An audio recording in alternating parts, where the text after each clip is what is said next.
define freedom. So many people, they have a very different definition of freedom, which creates a lot of different focus, different actions, and different results. And it all comes back to our definitions of, the words we're using. And I think that's very important because school teaches us, the environment teaches us that, all the definition is the definition, and everyone knows what the definition is, and it should not be even talked about because that's logical. But actually, everyone has different definitions of the same word. So let me explain my definition of freedom because I think it's very important. So many people, they think that the definition or the freedom, like the first level, is thinking, okay, if you're not in jail, you are free. That's like the shallow way of thinking freedom for most people. And that's, forced upon you by the news, by whatever. Okay.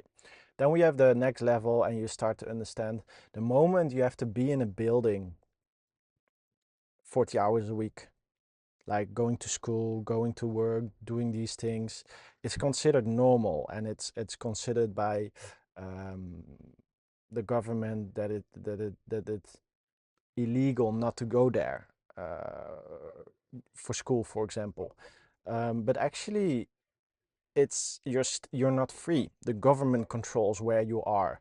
The government decides how you have to evolve and how you have to take your actions. And then we have the next level of freedom, and that's work, for example. So a lot of people think, oh, if I have work, if I make money 40 hours a week, I am free because I chose that work. But that's not true.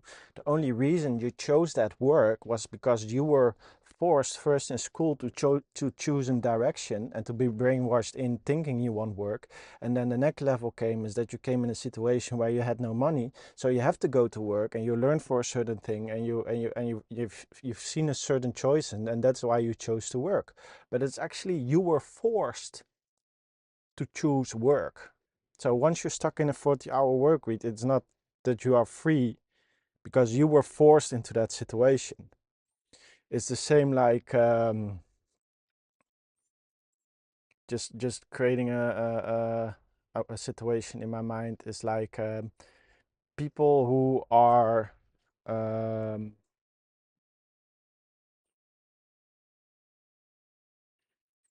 for example, people who are stuck in going to a job they dislike. Many times people keep on going because they are triggered by the fear of no money. They are triggered by the fear of what's normal. And then you keep on going to that situation, but it's like this endless loop. And yeah, it's something that keeps most of society stuck in. And my definition of freedom is when I have a thought and I can take action on it. So before, when I was stuck in a job, for example, I had a thought, oh, I want to go outside, I want to stand in the sun. And then I would look at the clock, and then I was like, oh, I'm not allowed to go out. I'm not allowed to go stand in the sun. And then when it was a break, I would just, stand in the sun and then wishing, hoping that I could please be in a situation where I can be in the sun for as long as I want, whenever I want. Okay. And it's crazy thinking you are free but you are not even allowed to stand in the sun whenever you want because you have to work inside of a building. It's like mental to me. It's insane.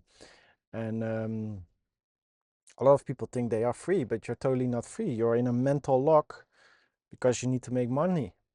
Okay. And then you get stuck in these habits and you keep on taking these actions, and actually you are doing stuff that are not, you. You're just fitting into a system. That's not freedom. That's not my definition of freedom. So I have a thought, I want to stand in the sun. I go stand in the sun.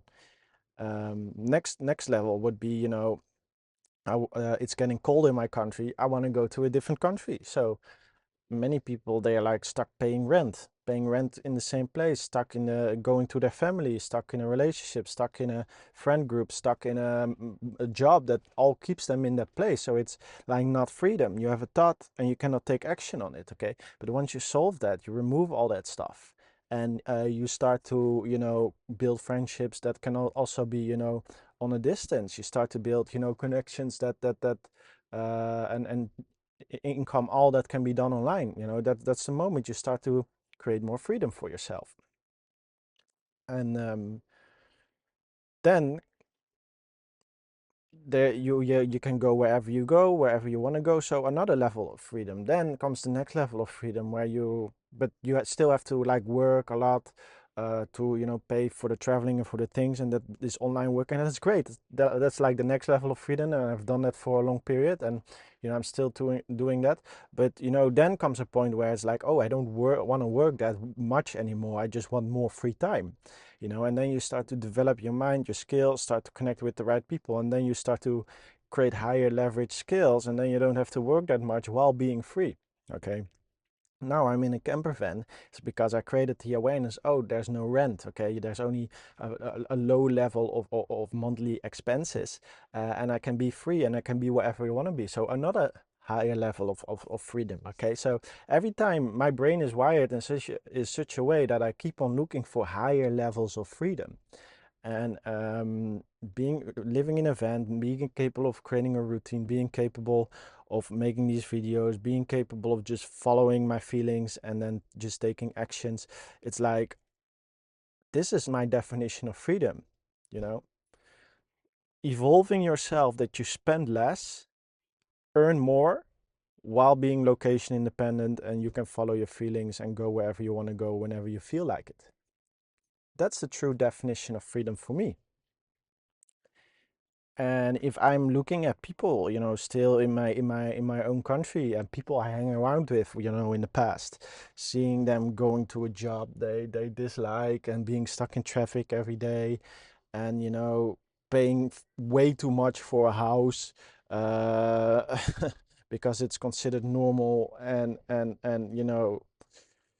doing all this stuff on hard mode, thinking to myself, wow, life is so not worth living for me, if I would be stuck in that frequency, in that energy, in that life. And a lot of people are jealous at me. They are not, they aren't capable of, even,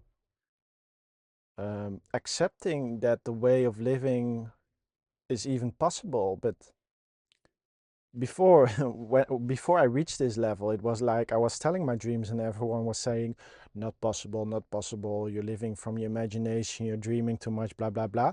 And now I've worked myself up to this level. The dreams I told what I was going to reach, now I've reached them. And people who were talking about me in the past aren't even capable of happening for me, because my level of freedom will never be reached by them, and therefore they prefer to be more jealous and create negative emotions towards me, because I have reached the things they said I wasn't capable of reaching. They painted me in a negative light, so they wouldn't feel bad about them not taking actions on their own dreams. And now I'm reaching my dreams because I didn't focus on the people that were negative. I didn't focus on the people who didn't choose freedom as a top priority, because they were still too much influenced by the perspective of society.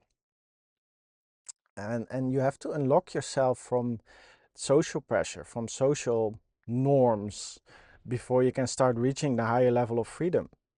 So first level of freedom, the physical, where can I be? Then the next level is like the financial, what can I buy? What can I not buy? Then the next level, do I care what other people think or don't think? And these are all levels, like to the freedom game. But most people, they don't even see the next levels because they're stuck in it. And once you start to create more awareness, start to understand, oh, these substances keep us in a lower awareness, then you have substances that get you in a higher awareness, another level of freedom, okay? So you have all these levels, and many of these levels, reaching true freedom, are actually invisible for society, and therefore they aren't capable of reaching the next level of freedom, and therefore they can control by a few elite that control the perspective of most of the people. And only once you become aware of these levels of freedom, of these levels and games that are being played, that's the only way you can unlock yourself and achieve true freedom. And that's by first off understanding this video and understanding the definition of freedom and all the different layers of freedom that there are. And only when you're capable of seeing that, that's the moment you can break free and understand the real game that's being played, and then, you know, tapping into your true power and start unlocking the life that's, you know, worth living. So yeah, I really hope this video helped you out. Click like, subscribe, give me a bell button, comment would also be nice. Maybe you learned something, maybe you want to give some feedback. And yeah, thanks for watching. Click the link down below if you need any help with that. Everything you need to reach a higher level of freedom. And yeah, I will see you in the next video. Have a great day.